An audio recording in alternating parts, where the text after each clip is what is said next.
Nakon mnogih peripetija stigo smo konačno u Albaniju od one granice koju smo ispešačili do onog prašnjevog druma gde smo čekali preko sat vremena da nas neko pokupi.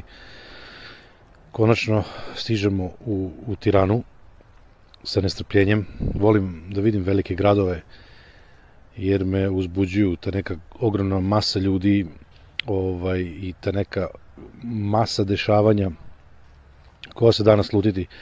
Tako da, bez obzira da li u pitanju New York, Novi Meksiko, London, Pariz, Beograd, Tirana, generalno veliki gradovi imaju nešto slično, a opet imaju svaki neki svoju priču, neki svoj šmek na konto čega ih ljudi prepoznaju. Zanimljiv bi bio taj kontakt sa Albanijom, sa Albancima, sa tom kulturom i osjeća se s tim da zato ono kad ideš avionom onda vrlo brzo se prebaciš iz jedne dimenzije u drugu i može da se desi, to je neka stara izreka, da kada se putuje previše brzo onda treba neko vreme da duša stigne telo. Zbog toga se osjeća taj jet lag, čovek kad stigne možda mu je deo duše ostao tamo negde gde je pre bio i onda još uvijek ne može se snađe. Ali kada se ide, normalno autobusom, kočijama, peške, stopom, onda se čovjek polako navikava. Tako da, generalno, ceo taj potez od Makedonije prema Ohridu i kasnije prema Tirani je, onako da kažem, sve ruralniji, znači divljiji, siroviji, i to nešto se oseti. I onda taj prvi kontakt sa Albanijom, ulazak u Albaniju, pa to nešto, hvatanje tog autobusa, ta komunikacija sa ljudima, ne znaju engleski, ali pokušavaju da pomognu koliko mogu. Slušanje tog jezika, ne mogu da pohvatam, znači neki jezici su mi neverovatno teški da ih pohvatam, recimo mađarski mi je težak, turski, ne mogu da jednostavno da uhvatim melodičnost, znači ne mogu da skapiram i neku sličnost sa rečima kad slušaš italijanski, španski, nemački, imaš neko prepoznavanje nečega. Ovde, brate, ništa, znači kao kineski, kao hindi. Jednostavno je teško da se čovek... Opet sam razvezao previše, gde sam stao kod jezika. Da, jezik je zanimljiva materija i svako je dobro pričati što više jezika. Ima ljudi kojima to polazi za rukom. No da se vratim na Tiranu. Bio sam zaista uzbuđen kada smo stizali. Rekao sam već da volim, svaki novi grad mi je neka nova avantura. I Albanija s druge strane je mesto koje do nedavno je bila, onako da kažem, neprijateljska država. I danas ljudi imaju problem, isto tako i sa druge strane, tako. Ali baš zbog toga mi je bilo zanimljivo da vidim kako ti ljudi žive, da vidim koja je to dimenzija. Tirana, pa sad ne znam koliko tu ima ljudi, sam ni gledao, vjerojatno više milionski grad, i imate neki ruralni moment, znači kad se prolazi kroz te neke manje ulice, to su neke male nastambe, ali imate neke zanimljive kontraste, ne znam, tako mala neka sobica, sobičak, kokoška unutra spava, a ispred parkiran neki Audi, i onda sam centar koji je u velikoj izgradnji, jako puno se gradi, baš briju na velike zgrade, jako puno para se ulaže, jako puno. Mislim da je to dosta, da su Albanci dosta ambiciozni i verovatno jako puno para iz inostranstva od gastarbajtera se sliva u Albaniju, posebno na more. Do te teme ćemo doći malo kasnije. Sad smo na Tirani i tu smo išli prvo da se vidimo sa ovom nekom ekipom, to drugar iz Turske, Evros, i oni su bili na onom trgu, Skenderbegovom trgu, i onda se setio kad sam došao tamo, to je neki plato kuda ga je Vesić cementirao, onako baš jedna ravna ploča, i samo je tu spomenik Skenderberga, tamo malo dalje neki, nije Luna Park, nego ono gde deca sedno, oni konjići pa se ono vrti, brate, kao da sam zaboravio da pričam, i onako dosta, da kažem, sterilno, kažem, ko da ga je Vesić odradio, ali uveče bio neki zanimljiv fenomen kad je krenula, ima neki kako se zove, neki vodoskok i onda je kasnije voda počela da izvire iz svih tih ploča. I on se ja prvo mislio to neki kvar na cevima, ali nije, to je kao neka fora, tako da se to pokosilo. Možda i kvar, meni delovalo kao da je kvar, neki kažu da nije. Onako malo čudno deluje, možda jeste, možda nije, što je zanimljivo. Tu su malo blejali i on se setio ovog Miroljuba Petrovića koji je pričao o Skenderbergu, da je on najveći srpski junak, da je on bio Srbin i tako dalje. Sad ne znam, to tačno nije, nego se setio njega, ali stvarno taj Skenderberg je bio jako zanimljiv, specifičan lik, vojskovođa dobar, hrabar i tako dalje, bio je Janičar, znači bio je dete oteto, to su Turci radili, jebi ga, ali on se kasnije oteo kontroli, što se često dešavalo, znači to nije bio jedini slučaj. Sad da li je bio poreklom Srbi, ne znam, neki istoričari o tome sude, ali prosto tamo vidim da je jako, jako bitna ličnost. Inače ima dobar konjak, što mi je sestrić tražio, donesem Skenderbeg, ali nisam imao kešer, nisam mogu da donesem.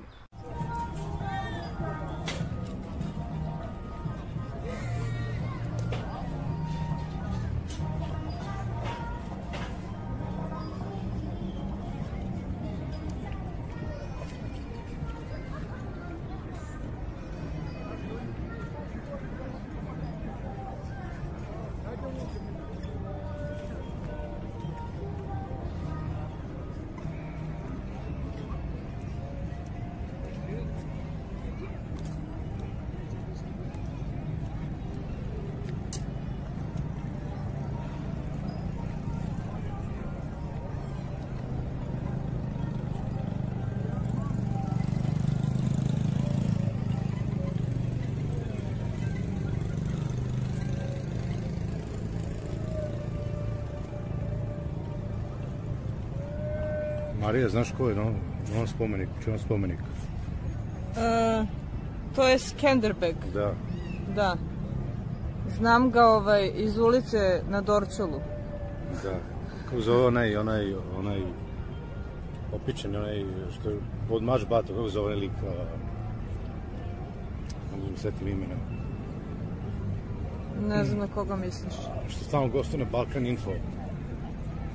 Aha, Petar Čelik. Ne Petar Čelik, nego onaj adventista što priča o hrišćanstvu i o svemu pod Mač Bato i kako se zove? Miroljub Petrović, da. On je doktor. Redovno kaže za Skenderbega da je to najveći srpski junak. Skenderbeg. A šta će on u Albaniji? Pa sad ne znam tačno, on je valjda bio dete od oteto strane Turaka, pa je bio prvo turski vojskovođa i onda je valjda je, kako da kažem, prebegao, pa se borio, to je Turki iz Albanije i sad mi rekao Turčina da je na kraju i pokatoličio se valjda, tako nešto, mislim, to mi je rekao, ali nemam pojma. Ali sve samo Slave Galbanci, u Srbiji je poznat. A tvrdi da je to najveći srpski junak.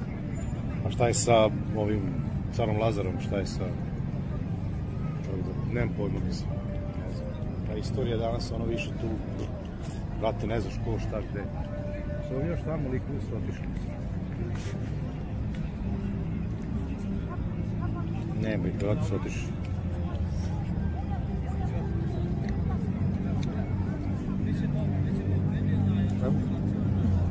Opera.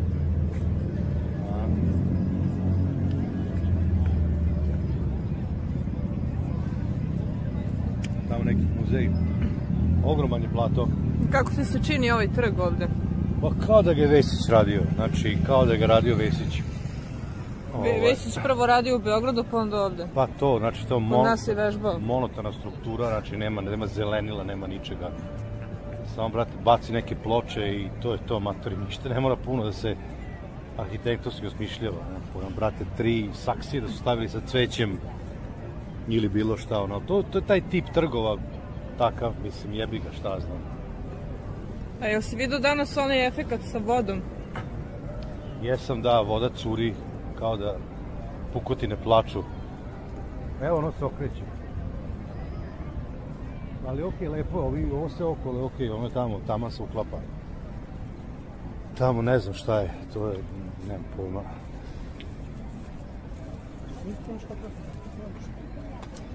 iz grada.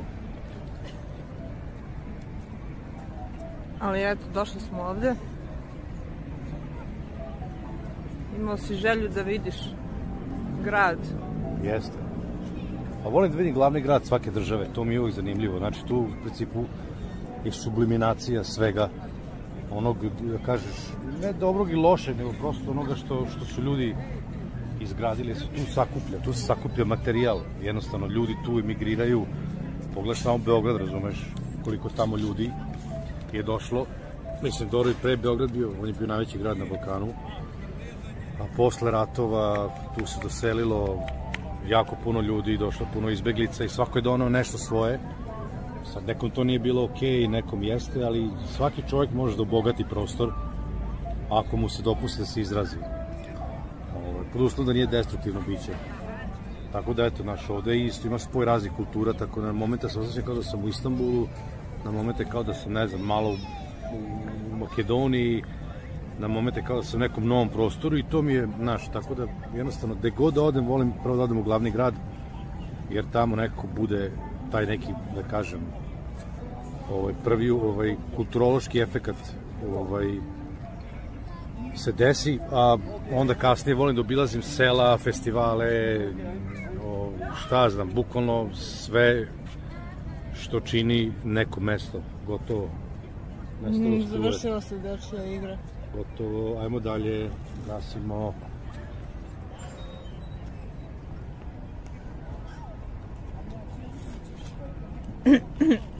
Možda ugasiš da nema ništa. Pa ću dimo tamo se ne znam. Sve u svemu to je bila ta prva impresija, znači ta neka mešavina starog, ruralnog, novog, jer većina zgrada je bila siva i onda ovaj Edi Rama, koji je pre bio gradonačelnik, a sada je predsednik ili premijer Albanije, je tada napravio taj projekat da se kreće i farbaju ove fasade, što bi moglo da se uradi isto u Beogradu.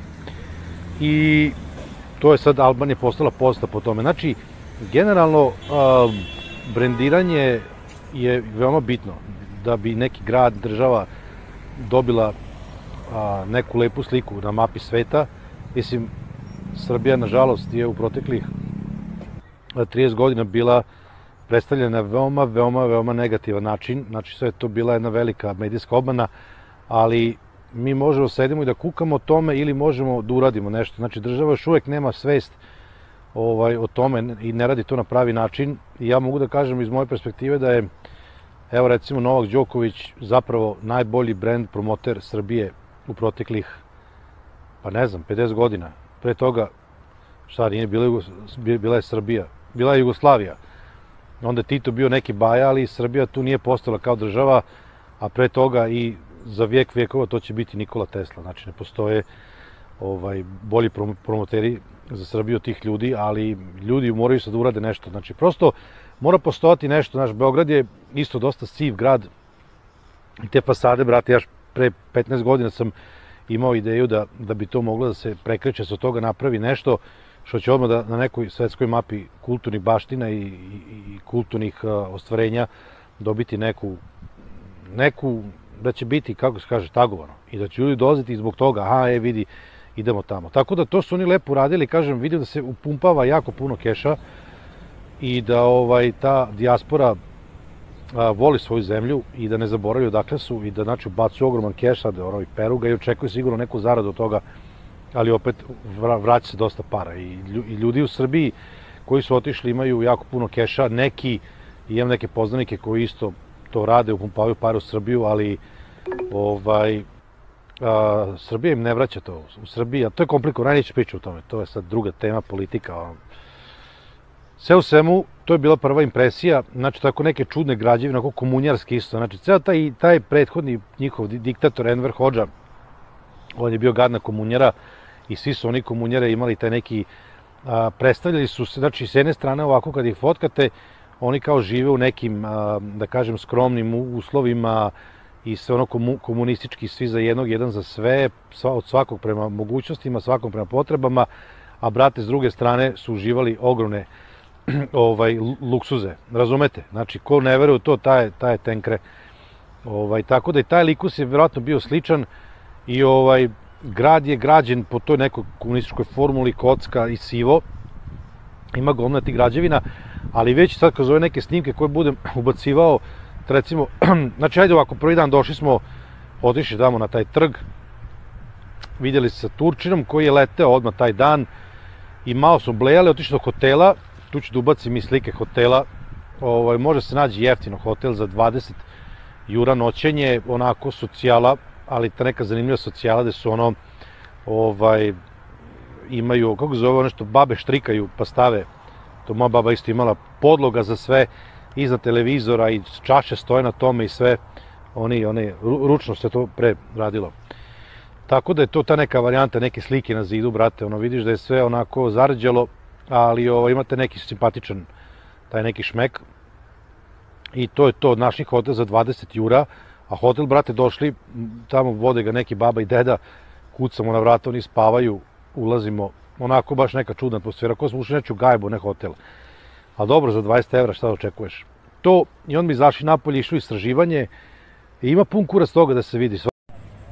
Da, super im je da između, znači na bulevarima između dve trake se nalazi biciklistička, što je jako cool, što znači da u stvari su biciklisti mnogo bezbedniji, ne moraju da razmišljaju da će, brate, da ih raspizi neki baja.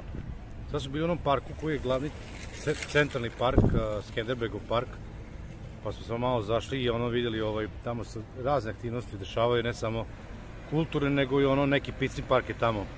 Tako da ko hoće da pojebe nešto, može da nađe žbunju, što god ga zanima. Nego da vidimo ove cevi, liče na veliki trubački orkestar. Zanimljivo, da?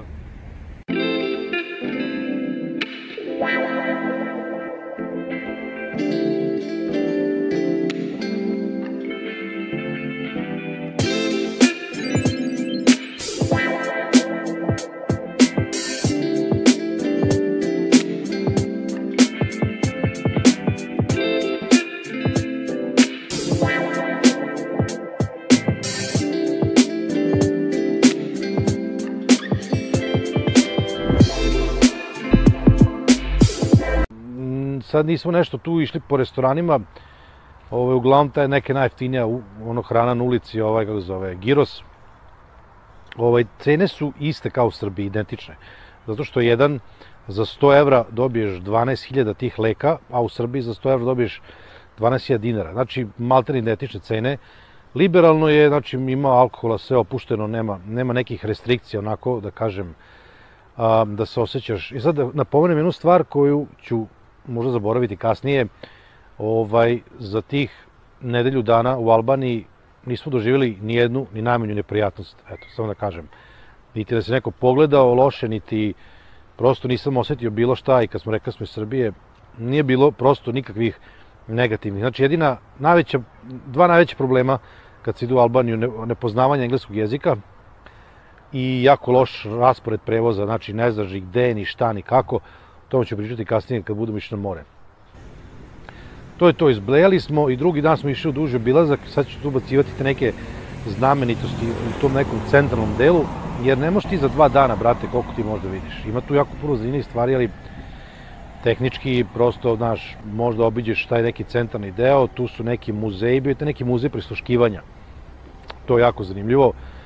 Nažalost nije radio, ja sam teo da uđem. Znači sve to što je za vreme Envera Hodže, kako su ljudi bili prisluškivani, kakav nadzor je vršen na njima, tamo je to sve prikazano, kažem, nažalost to nije radilo, tako da nismo mogli da uđemo. Išli smo da vidimo neku piramidalnu formu građevine, znači bukvalno kao piramida, tako se zove albanska tiranska piramida. Verovali ili ne, u srcu Tirane se nalazi piramida i zove se piramida, tiranska piramida, mislim, piramida iz Tirane, koju je projektovala ćerka Envera Hodže, mislim nekoliko godina nakon što je on umro, i to je u stvari zovu ga kao mauzolej Envera Hodže, mada to treba da bude neki muzej. Liči na piramidu, bizarno je, sad ćemo da vidimo. Evo je da, raspala se, hoće da renoviraju, majko mila, na čega ovo liči?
kurac.